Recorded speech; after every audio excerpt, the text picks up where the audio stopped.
이번 시간에는 우리 2023년 2회 정보처리 산업기사 실기 기출문제를 같이 한번 풀어보도록 하겠습니다. 14번 문제요. 자, OSI 참조 모델에 그랬습니다. 자, 우리 OSI 참조 모델이다라고 하게 되면 얘는 이제 OSI 그 7계층을 보고 얘기하죠.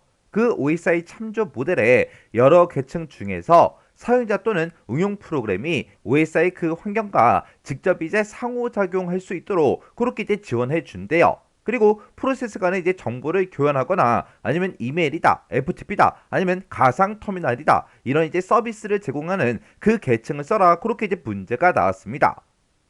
우리가 프로세스 간에 이제 정보를 교환하고 이메일이다, FTP다, 가상 터미널이다 이런 서비스를 제공하는 그런 계층을 보고 우리가 이제 응용 계층이다 그렇게 이제 부르는 거죠. 그래서 우리가 응용 이렇게 이제 우리가 쓰거나 아니면 응용 계층 이렇게 이제 쓰거나 아니면 지금처럼 영어로 애플리케이션 레이어하고 요 네 개 중에 우리가 이제 하나를 정답으로 이제 써주면 됩니다. 근데 여기서 문제에서 그때 정답을 쓸 때 한글로 써라, 영어로 써라 그런 이제 지상이 없죠. 그럴 때는 되도록이면 이제 한글로 쓰세요. 만약에 내가 이제 영어로 정답을 쓰다가 한 글자라도 이제 틀리거나 한 글자를 내가 빼먹고 썼어요. 그러면 무조건 이제 틀린 걸로 채점이 된다고요. 자, 그러면 우리가 이제 OSI 참조 모델 OSI 7계층에 대해서 정리 좀 하고 지나가자고요. 자, OSI 참조 모델이요. 이 OSI 참조 모델이라는 거는 얘만 거꾸로 읽으면 돼요. ISO라는 그 국제 표준화 기구에서 제안해 놓은 통신 규약을 보고 우리는 OSI 참조 모델, OSI 7계층 그렇게 이제 불러요. 이 OSI 7계층이라는 건 말 그대로 1층부터 7층까지 그렇게 이제 계층이 나눠져 있는데 그 중에서 1, 2, 3층을 보고 우리는 하위 계층이라고 하는 거고 4, 5, 6, 7층을 보고 우리는 상위 계층이라고 합니다. 그래서 하위 계층에는 지금처럼 물리 계층, 데이터 링크 계층, 네트워크 계층하고 이렇게 세 개의 계층으로 나눠지고 상위 계층은 전송 계층, 세션 계층, 표현 계층, 응용 계층하고 이렇게 이제 네 개의 계층으로 구성이 돼 있어요. 상위 계층, 하위 계층 여러분들이 구분할 수 있어야 돼요. 그리고 1층부터 7층까지 물리 계층이 1층이고요. 응용 계층이 7층이에요. 1층부터 7층까지 그 순서 여러분들이 정확하게 기억하고 계셔야 됩니다. 그때 이제 앞글자만 따서 물, 대, 내, 전, 세, 표, 응 하고 그렇게 이제 앞글자만 따서 그렇게 기억하세요. 그래서 물리 계층은 1층, 응용 계층은 7층. 자, 요 OSI 참조 모델 같은 경우에는 여러분들이 필기 공부할 때도 전부 다 숙지했던 그런 내용들일 거예요. 자, 그럼 각 계층 어떤 특징들이 있는지 그런 것 좀 간단하게 살펴보고 지나가도록 하겠습니다. 자, 우리 물리계층이요. 물리계층이 이제 1층이죠. 이 1층에서는 두 장치 간에 실제로 접속되고 절단되는 그런 기계적, 정기적, 기능적, 절차적 이런 특성들에 대한 그런 규칙을 정의해 놓은 걸 보고 우리가 물리계층이라고 합니다. 여기서 이제 주로 정의하는 게 물리적으로 이제 전송 매체, 어떤 전송 매체를 이용할 거냐, 전송 신호 방식은 어떤 걸로 할 거냐, 그런 것들을 이제 정해 놓은 그런 계층이 있고요. 여기에 보게 되면 이제 RS232C라는 것도 있고, X21도 있고, 이런 표준들이 이제 물리 계층 거예요. 이 물리 계층에서 사용되는 그런 관련된 장비가 리피터하고 허브하고 이런 장비들이 있습니다. 이런 관련 장비, 네트워크 관련 장비는 다음 섹션에서 좀 더 자세히 살펴보도록 할게요. 그래서 물리계층에서 이제 어떤 것들을 정의하고 있는지, 어떤 표준이 있는지 그 정도 기억하고 지나가시면 돼요. 그 다음에 이제 2층이요. 데이터 링크 계층이요. 자, 얘는 링크예요, 링크.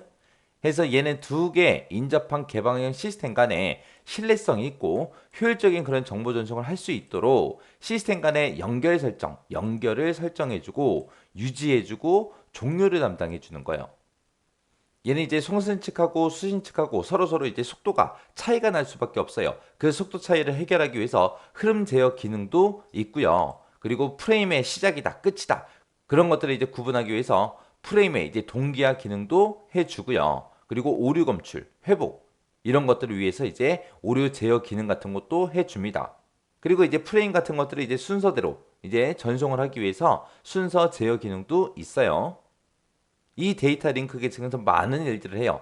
HDLC가 됐든 LAPB가 됐든 LAC가 됐든 MAC가 됐든 LAPD가 됐든 PPP가 됐든 이런 여러 가지 표준들이 있습니다. 이 데이터 링크 계층에서 관련된 장비가 우리 랜카드, 브릿지, 스위치 이런 것들이 있어요. 그래서 데이터 링크 계층은 뭐다? 두 개 인접한 개방형 시스템 간에 신뢰성 있고 효율적인 그런 정보 전송을 할 수 있도록 시스템 간에 연결을 설정해주고 유지해주고 종료를 담당해주더라. 여기에 어떤 기능들이 있다?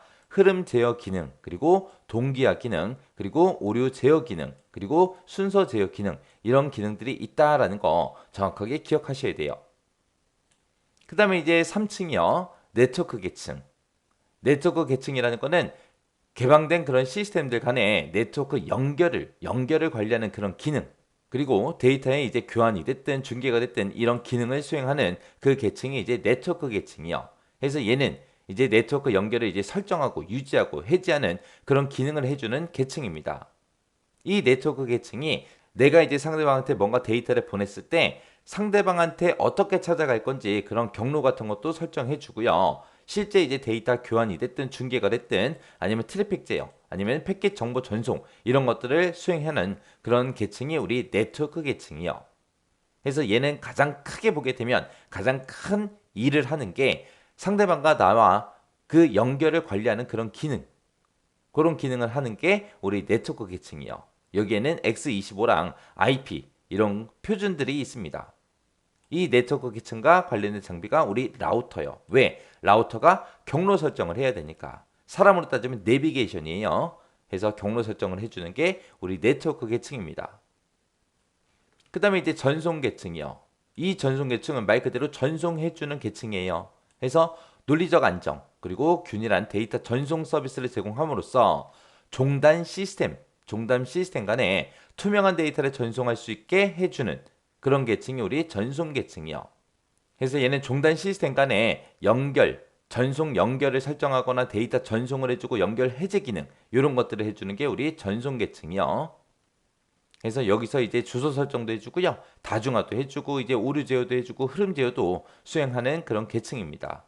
여기 보게 되면 이제 TCP라는 게 있고 UDP라는 게 있고 이런 표준들이 있어요. 여기서 이제 TCP, UDP 하고 두 가지가 나오는데 이 TCP라는 거는 우리 사람들이 이제 서로 편지 주고 받잖아요. 편지로 따지게 되면 이 TCP가 등기로 우리가 편지를 보내는 거고 UDP는 그냥 일반 우편이요. 일반 우편. 일반 우편은 뭐 그렇게 중요한 내용이 아니기 때문에 뭐 그냥 잊어버리면 끝이에요. 근데 TCP 같은 경우는 이제 등기 우편이라고요. 얘는 꼭 상대방한테 꼭 전달이 되냐 안 되냐 그런 것까지 이제 확인할 수 있는 게 우리 TCP요. 해서 신뢰성이 있냐 없냐 그거 따지는 거예요. 신뢰성 있는 전달할 때 TCP, 그렇지 않을 때 UDP요. 그때 이제 관련된 장비가 게이트웨이가 있습니다. 그 다음에 이제 세션 계층이요. 세션 계층이라는 거는 송수지층 간의 관련성을 유지해주고요. 대화 제어를 담당하고 있는 그 계층이 세션 계층이요. 그래서 여기서 이제 대화를 구성하고 동기 제어도 해주고요. 그리고 데이터 교환 관리 기능을 수행해주는 계층이 우리 세션 계층입니다. 여기서 이제 동기점은 오류가 있는 그 데이터가 있을 때 그거를 이제 회복을 위해서 사용하는 걸 보고 우리가 동기점이라고 하는데 이 동기점에는 종류가 두 가지가 있습니다. 소동기점이라는 게 있고 대동기점이라는 게 있고 이렇게 두 가지가 있어요. 소동기점이라는 거는 상대방한테 데이터를 보내놓고 야, 너 잘 받았어 못 받았어 그런 거 안 물어봐요. 안 물어보고 그냥 전송하는 거고 대동기점이라는 거는 상대방한테 데이터를 보내고 나서 잘 받았냐 못 받았냐 물어보고 잘 받았다라고 하게 되면 그 다음 데이터 보내고 또 잘 받았다 그러면 또 다음 데이터 보내고 그런 식으로 이제 보내는 게 우리 대동기점이요. 그 다음에 이제 표현 계층이요. 표현 계층은 말 그대로 표현해주는 계층이에요. 서로 다른 데이터 표현 형태를 갖는 그런 시스템이 있을 때 그것들끼리 상호 접속을 위해서 필요한 계층이 우리 표현 계층입니다. 얘가 이제 주로 하는 게 이제 데이터 암호화. 내가 상대방이랑 뭔가 데이터를 주고받고 할 때 개인정보 같은 것도 있고 중요한 데이터도 있고 있을 수 있잖아요. 그런 것들을 이제 암호화를 시키고 코드 변환 같은 거 해주고 데이터 압축해주고요. 그리고 구문 검색, 그리고 정보 형식 변환 관리도 해주고요. 문맥 관리 기능도 수행해주는 계층을 보고 우리는 표현 계층이라고 해요. 여기서 가장 중요한 말이 코드 변환, 데이터 암호화, 데이터 압축, 구문 검색, 정보 형식 변환, 문맥 관리 이런 말이요. 내가 만약에 데이터를 암호화 시켜서 보내게 되면 상대방이 그거를 이제 풀어서 복호화 시켜서 봐야 되겠죠.